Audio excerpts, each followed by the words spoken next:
자, 우리가 이제 이 기독교를 나눌 때 크게 나누면은 이제 동방 기독교와 이제 서방 기독교를 나눕니다. 동방과 서방. 그리고 이제 서방 기독교는 우리 개신교하고 가톨릭. 그 동방 기독교는 정교회. 그래서 그리스 정교회, 러시아 정교회.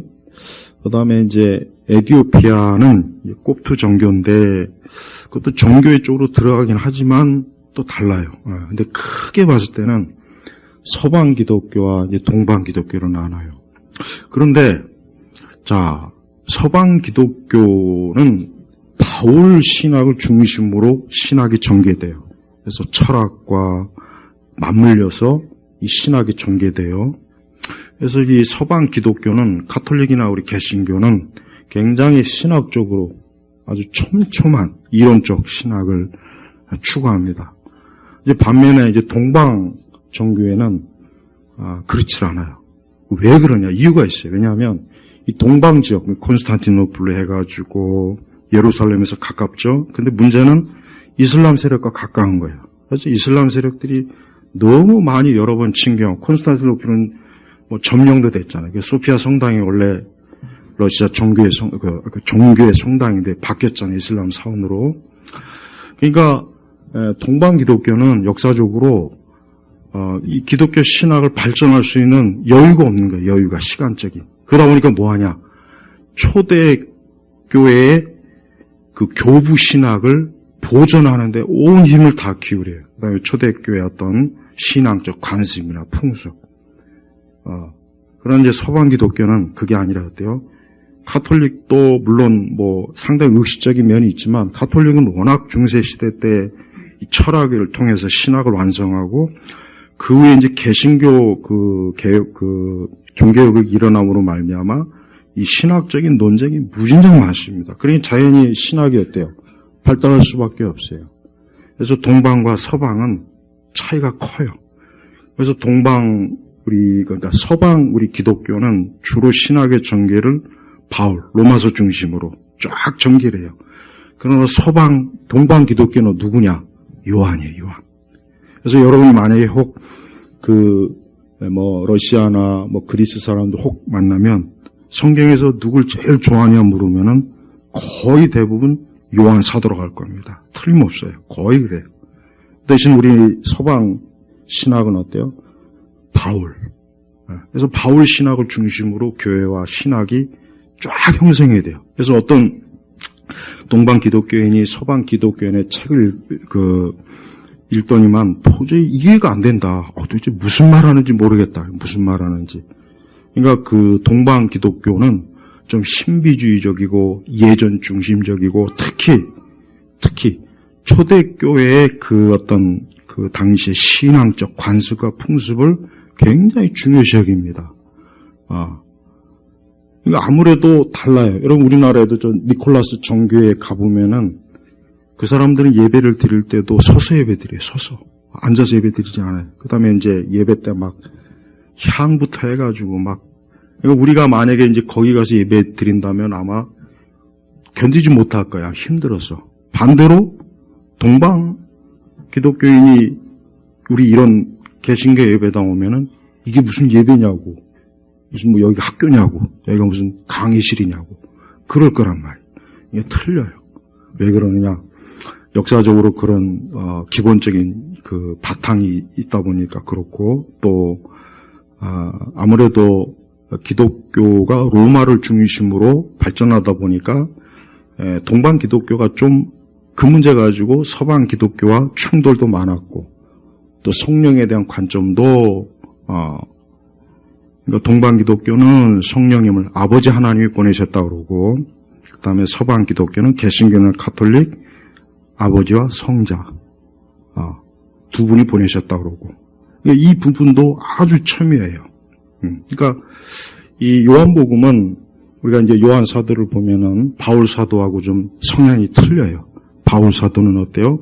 굉장히 합리적이고 논리적으로 기독교를 전개하는 반면 요한은 어때요? 요한의 별명이 뭡니까? 사랑의 사도죠. 그래서 요한은 예수 그리스도의 사랑을 많이 얘기합니다. 그러다 보니까 아무래도 요한 신학은 딱 보면은 그리스도의 어떤 그 십자가의 사랑에 굉장히 집중된 그런 면이 보여요. 그래서 요한복음을 딱 보면은 여러 가지 면에서 바울서 신학하고는 확실히 다르긴 다릅니다. 그러나 중요한 것은 요한 사도나 바울 사도나 오직 예수 그리스도가 하나님의 아들이고 그분이 우리의 구세주시라는 거, 그거를 중심으로 이 요한복음도 그렇고 로마서도 그렇고 그렇게 쓰여진 거예요.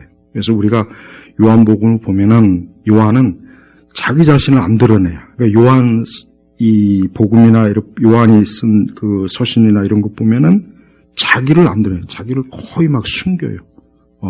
근데 바울은 자기를 드러내. 그렇다고 바울이 그리스도 대신 드러난 게 아니라 바울은 자기가 믿는 신앙에 대해서 명확하게 주장하는 면이 강하다고요. 그러니까 벌써 바울의 성향과 요한의 성향은 다르지만 그래도 공통적인 뭡니까? 예수님을 사랑하는 것, 예수님을 믿는 것, 그분을 중심으로 우리 영혼이, 우리의 삶이 예수님을 중심으로 나아가야 된다는 것, 이거는 공통적인 거예요. 그래서 우리가 이렇게 교회라든가 어떤 이런 신앙의 색깔이 좀 다양한 점이 있어요. 그런데 그 다양성 중에서 다양한 건 좋다 쳐요. 그러나 예수 그리스도를 중심으로 하는 다양성은 절대 배격해야 돼요. 그래서 에큐메니칼은 그래서 안 된다는 거예요. WEA도 안 돼요. 왜? 저들은 그리스도 중심적 기독교를 이미 폐기한 사람들이에요. 그런 사람들이 무슨 교회 연합을 얘기하고 교회를 얘기합니까? 그러면 절대 안 되죠. 우리 기독교는 예수 그리스도 중심, 그런 교리와 그런 바탕에서 우리의 신앙이 전개되는 거지, 그리스도를 버리고서 기독교 신앙이 교회가 세워진다? 그거는 있을 수가 없는 거라고요. 근데 지금 이러한 그리스도 중심적 기독교가 점점 퇴조하고, 정말 참, 여러분 종교다운주의 같은 경우는 이미 서구 자유주의에서는 이미 그건 오래적 얘기야. 지금은 훨씬 더 급진적인 것들이 너무 많습니다.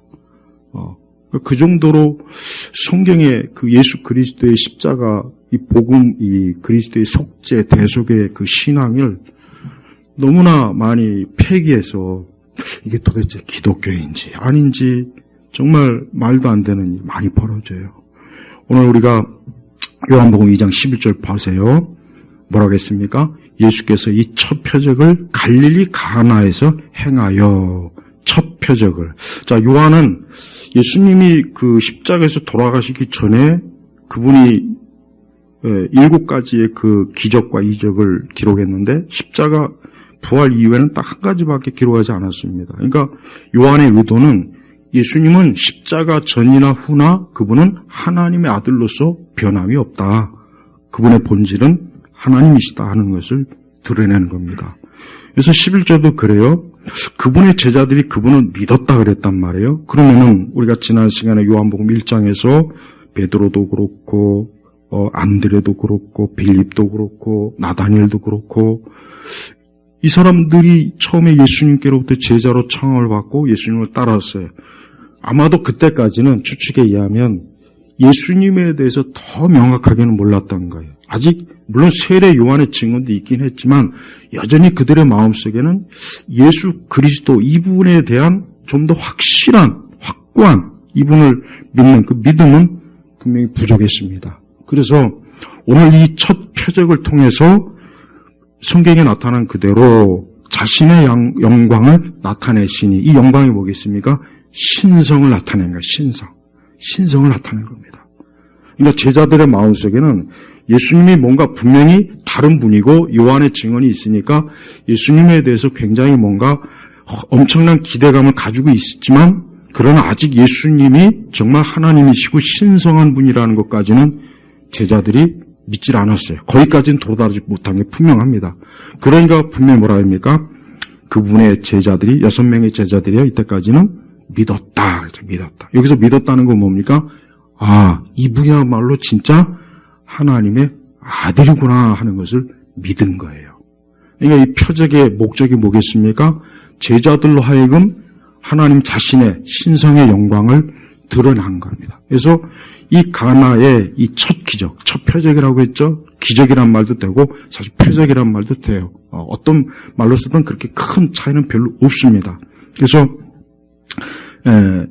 이 예수님의 이 가나의 첫 기적, 이 이적은 예수님께서 이 공생애의 사역을 하시면서 본격적으로 자신이 하나님의 아들로서의 그 신성을 아주 명확하게 보여준 이 첫 번째 기적입니다. 그래서 이 가나라고 하는 것은 나다니엘의 고향입니다. 나다니엘 고향이. 그래서 셋째 날에 갈릴리 가나에서 결혼잔치가 있었다. 유대인들은 수요일날 결혼합니다. 유대인들은 수요일날 결혼하는 게 그들의 규칙이에요. 그래서 이 유대의 결혼식 잔치가 있었다. 근데 예수님의 어머니가 거기에 있었고 예수님과 그분의 제자들도 그 결혼잔치에 초청을 받았다 그랬어요. 그러니까 예수님께서 이 평범한 이 가나의 한 지역에 보니까 뭐 그렇게 크게 뭐 유력한 집안이나 권세 있는 집안 같지는 않아요. 왜? 포도주가 떨어진 거 보면은 권세 있는 집안 같으면 어디 포도주가 떨어지게 놔두겠습니까? 좀 그냥 어떻게 보면 서민층 같아요. 서민층. 그러니까 포도주가 떨어지죠. 가서 포도주가 부족하게 되자 예수님의 어머니가 그분께 말하기를 저들에게 포도주가 떨어졌다 하니 예수님의 어머니 마리아가 왜 예수님에게 포도주가 떨어졌다라고 얘기했을까요? 많은 주석가들은 이게 좀 의문이다. 여러 가지 의견을 했는데 아마도 마리아는 예수님이 태어나는 그 순간부터 마리아가 지켜본 또 마리아가 암시받은 안나부터 선지자들부터 받은 그러한 것들을 염두에 두고 있었던 거예요. 그러니까 이 포도주가 떨어졌을 때 뭔가 이 예수, 자기 아들이지만 예수님에게 분명히 이 사실을 알면은 뭔가 해결되지 않을까라는 기대감을 가지고 있었다고 보통 얘기합니다. 저도 거기에 그 생각이 들어요. 그냥 할 일 없이 그 어머니 마리아가 예수님에게 포도주가 떨어졌다. 그런 얘기 할 것 같지는 않아요. 그런데 예수님은 거기에 대해서 굉장히 좀 냉정한 반응을 보여요. 그러니까 여자여, 그것이 나오면 뭔 상관입니까? 여자요. 그게 나오고. 근데 여기서 이제 여자라는 표현을 저는 우리 그 한글 성경도 그렇지만 이 여자의 어머니를 여자라고 표현은 어느 문화권에서도 이렇게 참 이게 왜 예수님께서 이렇게 무례하게 자기 어머니 모친을 이렇게 표현했을까 그러는데 예수님이 십자가상에서 요한에게 그 어머니를 부탁할 때도 똑같이 표현합니다. 헬라어로는. 그러니까 이 헬라어 원어상으로는 이 여자애라는 표현이 우리가 생각하는 마치 어머니를 하대하고 무시하는 그런 게 아니라 그 당시에 관습적으로는 존경의 의미랍니다. 존경. 그러니까 절대 우리 관점으로 영어권에서도 똑같이 번역이 되다 보니까 영어권 사람들도 예수님이 어머니에게 무례하지 않느냐 이런 생각을 한 사람이 많다고 하더라고요. 그런데 역시 헬라어상에서는 어머니를 그 당시 예수님 당시의 풍습으로는 아들이 어머니에게 이렇게 얘기하는 것은 오히려 높이는 그런 칭호라고 그렇게 학자들이 얘기하더라고요. 그러니까 전혀 문제가 없는 거예요. 문제는 예수님 뭐라 그랬냐면 내 때가 아직 오지 않았습니다. 요한복음도 그렇고 사복음서에 보면 때라는 말이 많이 나와요. 때라는 표현을 특히 많이 씁니다. 예수님 자신이. 그럼 여기서 이 내 때는 뭐가 되겠습니까? 이 때가 뭘까요? 예수님의 십자가예요. 예수님의 십자가의 죽으심. 지금 예수님 자신이 이 때라고 말한 의미는 그 때를 얘기하는 거예요. 그러니까 예수님의 의미는 뭐냐? 나는 아직 십자가에 하나님께서 내게 주신 이 땅에 보내신 그 때가 아직은 나에게 오지 않았습니다. 그러니까 아직 예수님이 그것을 준비하는 과정 속에 있는 건데 왜 나한테 그 포도주가 떨어졌냐 하고 왜 이렇게 그걸 나한테 묻습니까 하고 예수님의 의문을 제기하는 거예요. 근데 재밌는 거는 복음서의 전체를 보면은 예수님이 좀 약간 좀 이상한 분이에요. 뭐냐면 예수님은 곧바로 뭔가의 어떤 요청을 했을 때 들어주는 것보다는 처음에는 거절하고 그 다음 들어주는 경우가 많았어요. 그러니까 지금 이것도 똑같아요. 왜 그러신지는 모르겠어요. 근데 예수님은 이상하게 처음에 부탁할 때 바로 즉시 들어주기보다는 한번 거절하고 그 다음 예수님이 들어주는 경우가 상당히 많습니다. 오늘 이 경우도 똑같아요. 그래서 하지만은 우리 예수님은 예수님의 모친 마리아는 예수님의 그런 대답을 들었지만 예수님의 그 대답을 듣고 그러나 마리아는 내가 뭐 쓸데없는 말 얘기했나? 그렇게 돌아가지 않고 뭐라 했냐? 어머니가 하인들에게 말하길 이분이 너에게 뭐라고 하든지 그대로 하여라. 자, 여기에서 바로 마리아는 예수님에 대해서 아까 얘기했죠. 마리아는 예수님을 단지 자신의 아들로만 본 게 아닙니다. 이제는 예수님이 이분은 특별한 사명으로 내 아들이지만서도 이분은 분명히 구약의 선지자들이 예언한 그분일 것이다. 마리아도 그렇게 생각한 거예요. 바로 그겁니다. 그러니까 예수님은 오늘 그 모친에게서 포도주가 떨어졌다는 얘기를 들었을 때 그 즉시로 내가 나가서 해결하겠습니다. 그러지 않고 아직은 자식이가 십자가의 그 때가 되지 않았기 때문에 자기가 뭐 공개적으로 막 나서서 한다는 그것은 아닙니다 하고 완곡하게 사실은 거절한 겁니다. 그러면서도 마리아는 거기서 물러서지 않고 어때요? 하인들에게 말하기를 이분이 너에게 뭐라 하든지 그대로 하여라. 전 여기에서 마리아의 루터가 뭐라 그랬냐면 모든 그리스도인은 마리아의 믿음을 본받으라 그랬어요. 뭔 얘기냐면 우리는 하나님께서 우리의 기도와 우리의 간청과 우리의 원하는 것을 혹 거절하는 것 같이 보여도 포기하지 말고 계속해서 주님을 바라보라. 그러니까 루터는 그렇게 얘기했어요. 맞습니다. 우리는 이 마리아에게서 우리가 볼 수 있는 건 뭐냐? 우리 성도들이 끝까지 예수님을 기대하고 예수님에게 기대해라. 우리 예수님은 자신을 바라보고 기대하는 자에게 결코 실망을 주는 분은 절대 아니라는 거예요. 자, 아니나 다를까 6절에 보니까 거기에는 유대인들이 정결 예식에 따라 하나에 두세 동이를 담을 수 있는 돌 항아리 6개가 놓여 있었다 그랬습니다. 물 두세 동이를, 자, 여러분 밑에 그 각주 보면은 헬라어 메트레테스라고 있죠. 그러니까 이게 뭐냐면은 두세 동이라면은 보통 120리터가 이 한 물동에 들어가는 거예요. 그 신약 성경의 주석의 대가인 그 영국의 주석학자가 얘기로는 자기가 계산해 보니까 엄청난 크기의 이 물이 들어가는 그 돌 항아리인데, 바클레이가 그랬어요. 나는 이거를 문자적으로 그대로 믿을 수가 없겠다. 왜냐하면 너무 양이 많다는 거예요. 왜 나중에 어떻게 여기다가 포도주를 다 바뀌냐. 그렇게까지 얘기할 정도로 이 돌 항아리 6개는 우리가 생각하는 그 정도가 아니라 굉장히 크다고 합니다. 실제로. 그러면서 거기에 이제 이 정결 예식을 위한 돌 항아리가 6개 있는 거예요. 여러분 정결 예식이 뭡니까? 유대인들은 항상 어때요? 손과 발을 씻는, 항상 어디에 가든지 어느 집을 들어가든지 항상 손과 발을 씻어야 돼요. 그게 예법이에요. 그렇게 안 씻는 것은 정결하지 못하다. 그래서 그건 예의가 아니고 또 주인은 반드시 손님이 오면은 씻을 수 있도록 반드시 그 앞에 물동이를 두는데 그 용도라고요. 근데 예수께서 그들에게 말씀하시기를 항아리 물을 채우라 하시자 그들이 그것들을 채웠다. 예수께서 그들에게 이제는 떠서 잔치 주관자에게 가져다 주어라 하고 말씀하시자 그들이 가져다 주었다. 자, 여기에서 우리 예수님께서 어떠한 놀라운 일을 하시냐.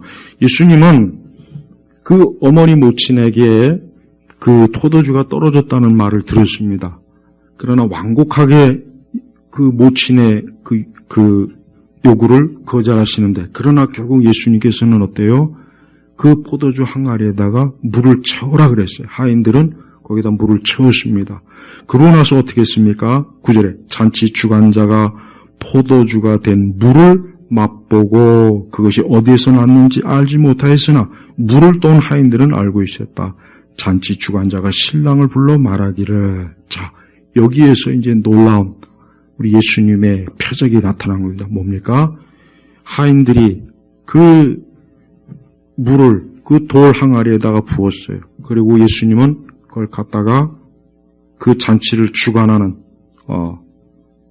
그 잔치를 책임지는 우두머리에게 갖다 줘라 해서 하인들은 아무 말 않고 군사리 없이 갖다 줬는데 그게 뭡니까? 포도주가 된 물을 맛보고. 그러니까 진짜 그 물이 뭘로 변했습니까? 포도주로 변한 거예요. 여러분, 자, 그러면은 저는 이 말씀을, 자, 그렇습니다. 옛날, 계몽주의 이후에는 사람들이 좀처럼 성경의 말씀을 믿지 않습니다. 즉, 계몽주의 이후에는 사람들이, 어때요? 그 전에 있는 사람들은 예수님의 이 성경에 있는 모든, 여러분 사복음서에 의외로 예수님의 이적과 표적이 엄청나게 많습니다. 오죽하면은 요한복음 맨 끝에는 기록되지 않은 것까지도 많다 그랬잖아요. 그런데 문제는 계몽주의 이후의 기독교인들, 교회는 예수님의 표적과 이적을 문자적으로 안 믿어요. 안 믿는 거예요. 거기서 어떤 의미만 파악하지, 의미만 파악할 줄 알지 이것을 안 믿어요. 그러나 그것은 잘못된 신앙이에요. 우리는 물론 아까도 제가 얘기했죠. 아니 이삭과 리브가의 결혼식은 이렇게 하나님께서 많이 내용을 말씀하시는데 아니 좀 아담의 창조 과정이나 아니면 예를 들면 포도주가 물로 어떻게 됐는지 이것 좀 길게 좀 계시해 줬으면 얼마나 좋았을까. 근데 하나님께서는 하나님의 능력과 하나님의 그 역사를 우리가 그걸 알아듣지 못할 것이기 때문에 굳이 그것을 표현하지 않은 겁니다. 표현할 수도 없었고. 그래서 우리는 이 말씀을 대할 때 무엇이 필요하겠습니까? 믿음이 필요한 거예요. 여러분, 우리가 어떤 과학적 원리와 과학적 사고방식, 우리가 학교에서 배운 어떤 논리적이고 그런 걸 배웠다고 해서 무슨 포도주가 물이 되겠느냐? 이것은 신화다. 이것은 그냥 그 당시에 사람들이, 옛날 사람들이 예수님이 좀 굉장히 대단한 사람이라는 것을 드러내기 위한 하나의 문학적 표현이다. 여러분 성경을 이렇게 해석해버리면은 성경 전체 믿을 게 하나도 없습니다. 그렇게 해가지고는 우리는 복음도 믿을 수 없고, 그렇죠? 저는 그래서 교회는 담대하게 포도주가 된 물, 그래요. 그 물이 포도주가 된 거예요. 물론 우리는 그것이 어떤 과정에 의해서 됐는지는 정확하게 모릅니다. 하지만 여러분, 자 보십시오. 그래요. 포도나무를 심었습니다. 그 포도나무를 심었으면 나중에 거기서 포도가 열리겠죠. 그 포도에서 즙이 났고 여러 가지 하면은 포도주가 되고 포도주스도 돼요. 우리는 그것을 자연적인 원리라고 생각하는데 천만에요. 그건 자연적인 원리가 아니에요. 자, 그 땅은 누가 만드셨습니까? 포도나무는 누가 만드셨습니까? 하늘의 비는 누가 내리는 겁니까? 다 하나님이 하시는 거예요. 그거는 아무렇지도 않게 여기면서 어떻게 포도주가 물이 포도주가 된 건 왜 그거를 신기하게 여깁니까? 신기하게 여길 필요가 없어요. 하나님께서 만드신 자연을 하나님 당신 마음대로 조절할 수가 있는 거예요. 그러니까 우리는 조금 더 이런 부분에 있어서 이거 어떻게 이렇게 됐지? 그런 의문을 가질 필요가 없어요. 하나님이시니까 당연히 이렇게 할 수 있는 거예요. 하나님께서 포도나무를 만드셨고 땅도 만드셨고 비도 만들었어요. 근데 그 하나님께서 물을 포도로 만드는 게 뭐가 어렵겠습니까? 전혀 어려운 게 아니에요. 그러니까 여러분 우리가 성경의 이적과 표적과 비유를 과학적이지 않다고 말하는 그 사람들의 말에 엮이면 안 돼요. 그 사람들한테 그럼 뭐가 과학적이냐 이거. 당신이 말하는 그 과학적이라는 말을 한번 설명해 보라고 꼭 부탁을 해봐요. 설명 못합니다. 설명을 한다고 해도 결국은 뭡니까? 근본적 토대는 자기들도 모르는 거예요. 그들한테 물어봐요. 흙이 어디서 났느냐? 나무가 어디서 났느냐? 하늘의 비가 어디서 났느냐? 물어보라고요. 과학적으로 설명해 보라 그래요. 설명 못합니다. 캐고 들어가면 결국은 못하는 거예요. 그러니까 다윈도 진화론에 대해서 자기 나름대로 썼지만 그러나 다윈도 뭐라고 했냐면 내가 물론 오랜 동안 연구해서 결과를 내놨지만 사실 자기도 이것이 정확하고 확실한지는 모른다고 분명히 얘기했습니다. 다윈이 분명히 이렇게 고백했다고요. 그러니까 정직한 거예요 사실은. 이게 완전하다고 하진 않았다고요. 봐요.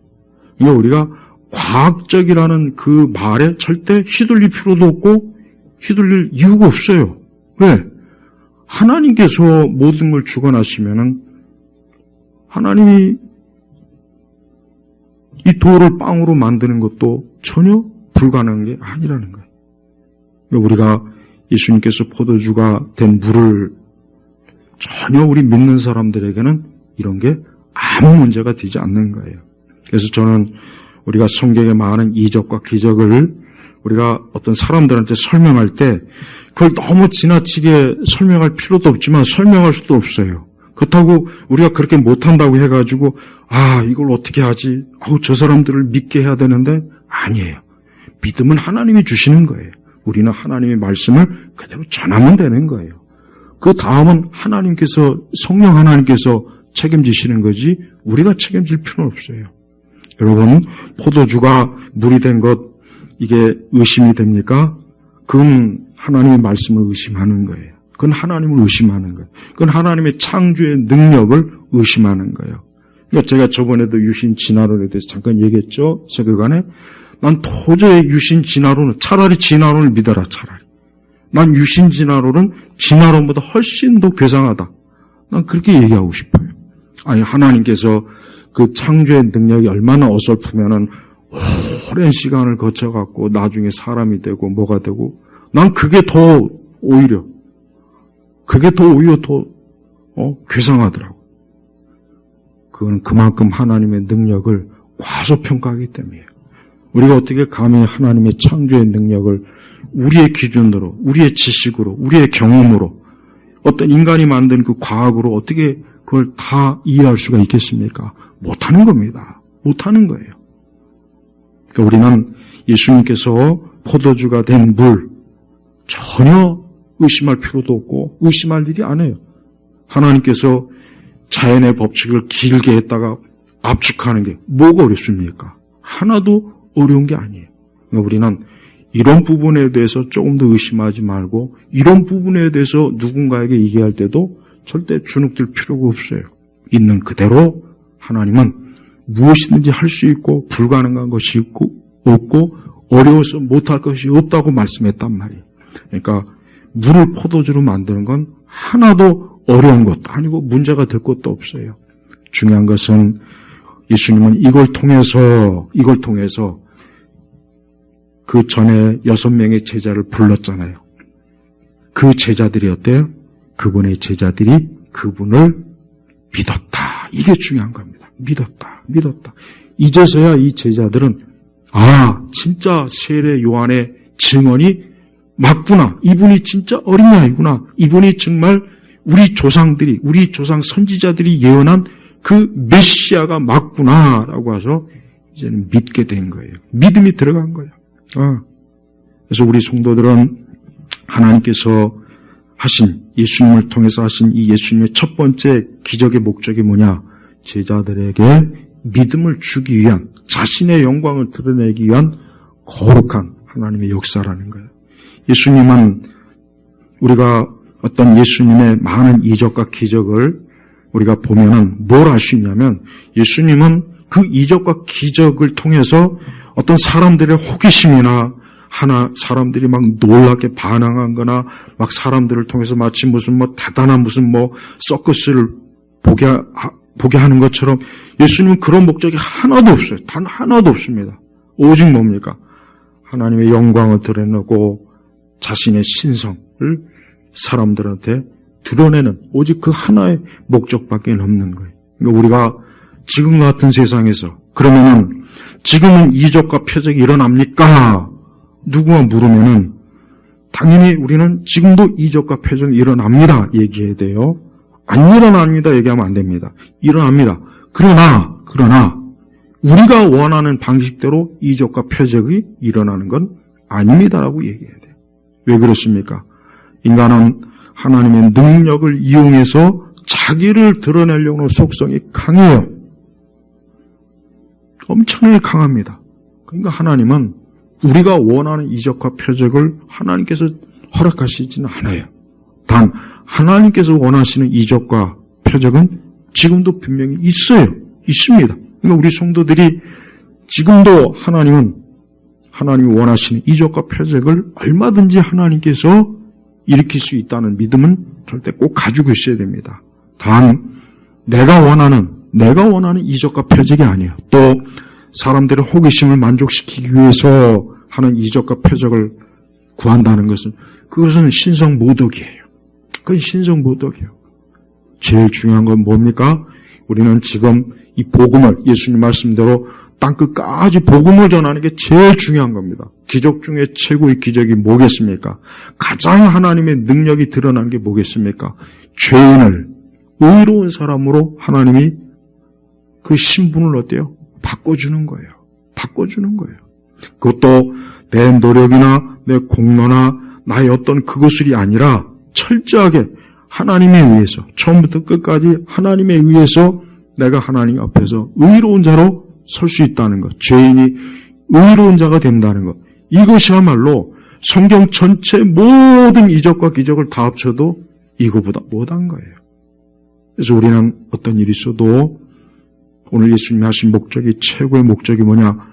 제자들이 예수님을 신성을 엿보고 심성을 깨닫고 예수님의 신성, 예수님의 눈앞에 보여서 이분이 우리와 같은 살과 피를 가지고 머리카락을 가지고 있지만 이분은 하나님의 아들이라는 것을 제자들이 믿을 수 있도록 이런 표적을 분명히 일으킨 겁니다. 예수님의 이 표적의 목적이 무엇인지 우리는 명확하게 알아야 돼요. 또한 여러분 포도주는 영적으로 뭘 의미하나요? 기쁨을 의미해요. 그래서 잠언서에도 포도주는 사람의 마음을 기쁘게 한다 그랬죠. 네. 이 포도주의 영적 의미는 기쁨이요. 기쁨. 자, 여러분 로마서 14장 우리 17절 볼까요? 로마서 14장 17절. 예. 자, 로마서 14장 17절 말씀 좀 보겠습니다. 네. 같이 한번 읽겠습니다. 로마서 14장 17절. 예. 하나님의 나라는 먹는 것과 마시는 것이 아니고 오직 성령 안에서 의와 평강과 기쁨이다 그랬습니다. 어떤 위대한 설교자가 이런 얘기를 하더라고요. 오늘날 성도들이 가장 아쉬운 게 뭐냐? 기쁨이 없다. 기쁨이 없다. 근데 여기 로마서에 뭐라 했습니까? 성령 안에서 의와 평강과 기쁨이다. 기쁨이다. 기쁨이다. 여러분 그리스도인이라고 해가지고 우거지상을 하고 마치 그냥 막 모든 십자가의 고난을 받는 것처럼 얼굴이 우그러지고 인상을 확 쓰고 마치 웃고 기뻐하면 불경스러운 것처럼 여기는 것, 이건 기독교가 아니에요. 기독교는 뭐예요? 기쁨이에요. 기쁨이라고. 조셉 파이프가 얘기한 것처럼 기독교는 희락의 종교예요. 그래서 기독교인은 근본적으로 뭐가 있어야 되냐? 기쁨이 있어야 돼요. 기쁨. 이 기쁨이다. 오늘 이 가나의 혼인잔치에서 중요한 영적인 의미가 있어요. 유대교는 기쁨이 없는 거예요. 포도주가 다 떨어진 거예요. 그래서 기쁨이 없어요. 근데 예수님이 오셔서 그 텅 빈 도랑 아래다 뭘 채워주십니까? 포도주를 채워주세요. 뭡니까? 예수님이 오니까 비로소 기쁨이 회복되는 거예요. 구약에도 그렇고 신약에도 그렇고 그리스도인의 가장 큰 특징이 뭐냐? 희락, 기쁨이요, 기쁨. 근데 지금의 많은 그리스도인들이 기쁨이 없다, 기쁨을 잃었다, 이런 말들을 많이 합니다. 그만큼 교회가 감각적인 기쁨을 주려고 해요. 감각적인 기쁨. 제가 늘 얘기하잖아요. 재미있는 교회. 뭐가 재미있는 겁니까? 여러 가지 오락 프로그램을, 여러 가지 어떤 감각적인 프로그램을 많이 만들어서 사람들이 지루할 틈도 없고 설교도 웃기고 재미있고 웃음소리 나고, 여러분 그게 기쁨입니까? 근데 그거는 성경에 말하는 기쁨이 아니에요. 그건 육적인 기쁨이에요. 여기서 로마서에 말하는 기쁨은 뭡니까? 영적인 기쁨이에요. 어떤 기쁨입니까?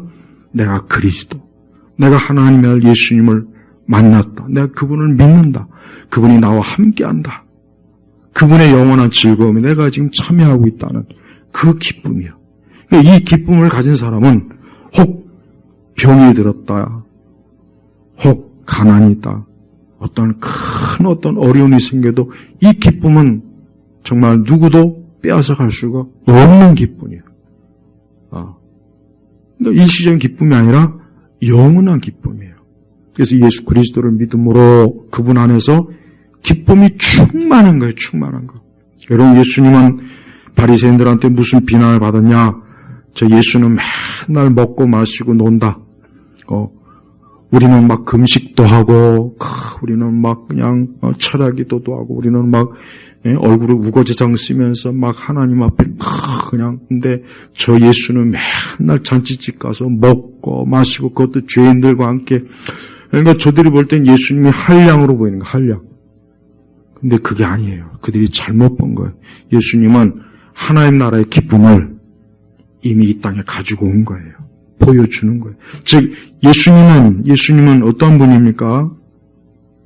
그 아까 제가 얘기했지만은 중세 시대의 그 예수님의 모습은 어떤 모습이냐? 삐쩍 마른 모습이에요. 삐쩍 말라가지고 얼굴도 그냥 피골이 상접하고 그 예수님의 그 모습이 그냥 뭐랄까 누가 봐도 며칠 몇 날 굶주리고 먹지도 못하고 그냥 얼굴이 막 그래요. 그러니까 그 당시 사람들은 예수님이 그럴 것이다라고 상상한 거예요. 그러니까 중세시대 사람들은 자신의 신앙생활도 고행. 그러니까 중세시대 사람은 절대 웃으면 안 돼요. 교회 가서 웃으면 끌려나가서 뒤지게 맞는 거예요. 저 밖에 나가서 수도사들한테. 어디서 성당에서 함부로 쳐웃고 있느냐. 지금 이렇게 신성한 미사를 하는데. 그러니까 중세시대 사람들은 경건하고 거룩한 사람은 얼굴이 우거진 사람, 어둡고 막 그냥 피골이 상접하고. 근데 성경에는 예수님이 그런 흔적이 안 보여요. 예수님은 유쾌하고 먹고 마시고 그러면서 하나님 나라의 기쁨을 사람들한테 전하시는 분이라고요. 우리 기독교는 위에서 주는 기쁨을 우리가 누릴 줄 알아야 돼요. 땅에서 오는 기쁨이 아니라 위에서 주는 기쁨이야. 그래서 이 포도주가 떨어진 유대교, 저들은 그 하나님을 믿고 제사를 막 엄수하고 율법에 막 매여가지고 조금도 기쁨이 없는 거예요. 조금도 힘들고 힘들다. 율법 지키는 것도 힘들고 제사하는 것도 힘들고 뭐 이렇게 힘드냐. 이게 참 하나님 믿는 게 그러니까 조금도 기쁨이 없는 거예요. 조금도. 저들이 하나님을 잘못 믿는 거죠. 유대교는 하나님을 잘못 믿는 거예요. 유대교는 하나님을 잘못 알고 있어요. 지금도 유대교는 여전히 어때요? 오실 메시아를 바라보면서 율법을 엄수하고 철저하게 율법을 어떻게 하면 지킬까 막 그냥 거기에 전전긍긍. 거기에 무슨 기쁨이 있겠습니까? 그러니까 진정한 기쁨은 뭡니까? 예수님이 나를 자유롭게 했다. 진리가 너희를 자유케 하리라. 이제 더 이상 종의 그 올무를 매지 않고 풀어진 거예요. 완전히 풀어져서 이제 나는 자유를 얻었다. 예수님이 앞으로 행하실 일에 대한 예표를 이 첫 번째 기적에서 보여주는 거라고요. 또한 이 포도주는 뭡니까? 예수님의 피를 상징하는 거예요. 물로 씻는 정결은 또 씻어야 돼요. 아무리 물로 씻어봐야 시간이 지나면 또 더럽혀져요. 또 씻어야 돼요. 근데 유대교는 이 정결 의식을 엄청나게 중요하게 여겨요. 그래서 덜 씻고 물로 씻고 그러나 그렇게 해봐야 또 더럽혀져요. 진짜 사람이 정결해지려면 무엇을 씻어야 됩니까? 예수님의 피로 씻어야 되는 거예요. 십자가의 피로 씻어야 진짜 정결하게 되는 거라고요. 바로 그거를 지금 오늘 이 본문에서 이 말씀에서 보여주는 거예요. 그러니까 예수님은 물을 포도주로 바뀌었어요. 이제 더 이상 구약의 물로 씻는 정결은 지나간 것이다. 이제는 그리스도의 피로 씻으면 된다. 그래서 그 돌 항아리에 그 포도주가 가득 차고 넘치고 연회를 주관한 주관자가 뭐라고 합니까? 10절에 보니까 말하기를 모든 사람이 먼저 좋은 포도주를 내고 취한 다음에 덜 좋은 것을 내놓는데 당신은 지금까지 좋은 포도주를 남겨놓았다. 연회를 주관한 주관자가 이 포도주 맛이 굉장히 뛰어난 거예요. 사람들이 다 취하고 난 다음에 그 다음에 좀 질이 떨어지는 포도주를 보통 잔치에 내놓는데 이 집은 어떻게 된 게 나중에 나온 포도도 이렇게 질이 좋으냐. 극상품이라 이거예요. 이걸 뭘 얘기합니까? 우리 예수님께서는 사람들에게 좋은 것을 주시는 거예요. 좋은 것. 예수님을 믿는 사람에게는 예수님이 좋은 걸 주십니다. 인생에 좋은 걸 주셔요. 그러나 그리스도를 믿지 않는 자는 좋은 걸 얻을 수가 없어요. 좋은 걸 얻을 수가 없어요. 결국은 다 어때요? 다 빈털터리가 되는 거예요. 오늘 이 집은 어떤 집인지는 모르겠어요. 누가 결혼한 건지 어떤 사람이 결혼잔치인지는 모르겠지만 이 집은 오늘 이 결혼잔치는 축복받은 거예요. 왜? 예수님이 오셨기 때문에. 예수님이 오셨기 때문에 축복받은 거예요. 예수님이 이렇게 이 땅에서 공생의 첫 번째 기적을 많은 사람들이 잔치하는 그 결혼잔치에서 어때요? 거기에 참여해서 그 결혼잔치 때 거기에 있는 모든 사람들에게 뭡니까? 축복의 자기 자신의 그 축복의 그 영광, 그 신성함을 그 잔치에 오는 모든 사람들에게 다 나타내 준 거예요. 그러니까 벌써 예수님의 공생의 놀라운 표적 자체가 뭡니까? 사람들에게 기쁨을 주는 거예요. 기쁨. 그렇습니다. 인생은 하나님에게 올 때 기쁨이 있는 거예요. 하나님에게 오지 않고 맨날 저 트로트나 부르고 아주 그 저질이에요. 요즘은 막 초등학교, 국민학교 막 이런 애들도 그 트로트 자꾸 부르는데 그 트로트는 맨날 그 한 맺힌 거 맨날 그런 거잖아요. 여러분 그게 뭐가 좋습니까? 왜 나는 그걸 그렇게 좋아하는지 도대체 모르겠어요. 좀 흥이 나고 그런 걸 좀 더 좋아하지. 왜 맨날 그렇게 왜 그러냐면 벌써 자기 자신이 어둠 속으로 끌려 들어간다는 걸 의식하는 거예요. 아, 내가 벌써 어둠으로 끌려가는구나. 내가 벌써 어둠, 심연으로 저 깊은 구렁으로 벌써 빠져들어가는 거니까. 그러니까 막 한이 맺혀갖고 막 그냥 무당 굿할 때 무당이 굿하는 것 중에 중요한 순서가 뭡니까? 한풀이 하는 게 있잖아요. 한풀이가 있다고요. 막 그래서 무당이 막 자기가 막 그 무당 자신이 신접해가지고 막 자기가 살아있을 때 막 한 맺힌 거를 막 울면서 막 그냥 대성통곡을 하고 그 무당이 그걸 한단 말이에요. 그 굿할 때. 그래야 이제 한이 풀린다고. 굿을 의리한 사람이, 죽은 사람이. 그렇게 가지고는 한이 풀리질 않아요. 그러니까 우리 민족은 잘못된 방식으로 한을 풀어요. 우리 민족이 진짜 잘 되려면은 예수님을 믿어야 돼요. 여러분 이번에 우리 건국전쟁 보신 분들은 알겠지만은 그 이승만 대통령이 이 민족을 위해서 하나님 앞에 기도한 거 보세요. 기도. 하나님께 기도했어요. 유교 거의 조선 말기에 태어나서 조선 왕조의 그 폐허를 그분이 지켜봤단 말이에요. 그러니까 조금 더 소망이 없는 거예요. 진짜 소망은 뭐예요?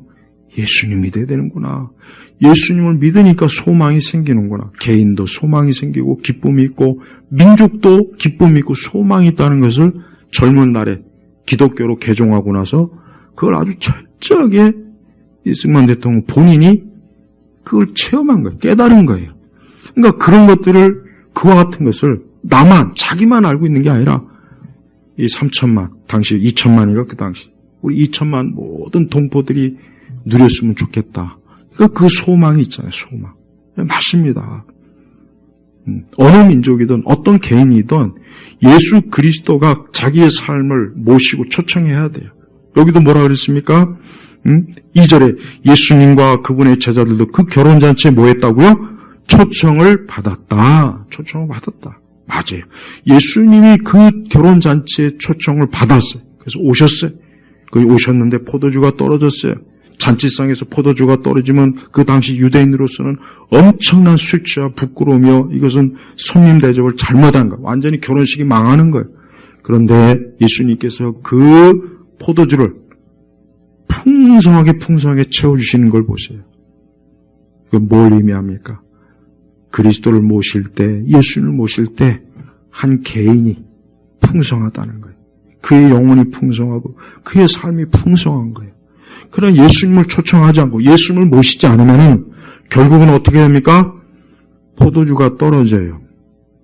인생이라고 하는 건 시간이 지나면 그 포도주가 다 떨어지게 돼 있어요.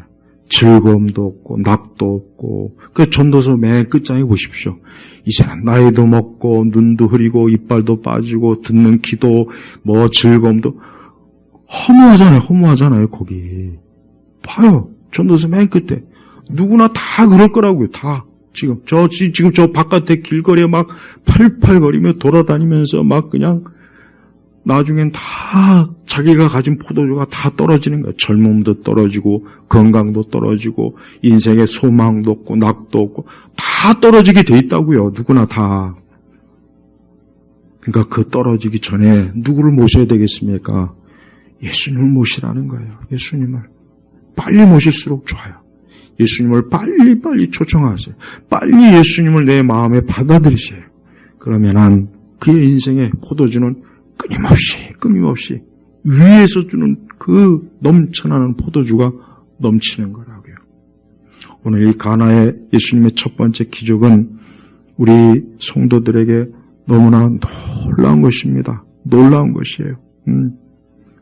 그래서 이 기적을 통해서 이제 앞으로 예수님이 하실 그 모든 일의 예표를 보여주는 거예요. 앞으로 그리스도의 피로 하나님께서 자기 백성을 복되게 하실 것이라는 것. 또 앞으로 그리스도를 믿는 모든 자는 바로 이 결혼잔치처럼 풍성한, 그리스도 안에서 풍성한 하나님 나라를 유업으로 받는다는 겁니다. 또한 우리는 이 다음에 어린 양 결혼잔치 때 하늘에서 그분과 함께 영원한 포도주를 마실 거예요. 우리 성도들은 그걸 기대하고 있습니까? 그걸 기대하셔야 돼요.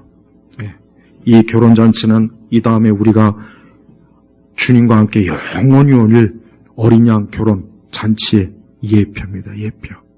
저는 우리 예일교회 성도들이 오늘 그 삶 속에 하나님이 주시는 기쁨의 희락의 포도주가 넘쳐나는 그런 인생이 되길 저는 바랍니다. 꼭 그렇게 되시기를 주의 이름으로 축복합니다. 기도하겠습니다. 하나님 아버지 감사합니다. 하나님 아버지 이 시간도 어느 누구라도 자신의 인생이 텅 비어 있고 텅 빈 돌 항아리 같이 여긴다면 속히 하나님의 아들 예수 그리스도를 모시는 그런 믿음을 주시고 그 삶에 위에서 주시는 기쁨의 포도 희락이 넘치는 그런 인생이 되게 하여 주옵소서. 오늘 우리 예일교회 온 교우들의 심령 속에 주님이 찾아가셔서 그 속에 기쁨, 희락이 가득한 그 포도주가 넘쳐나게 하여 주옵소서. 예수님의 이름으로 기도 올렸습니다. 아멘.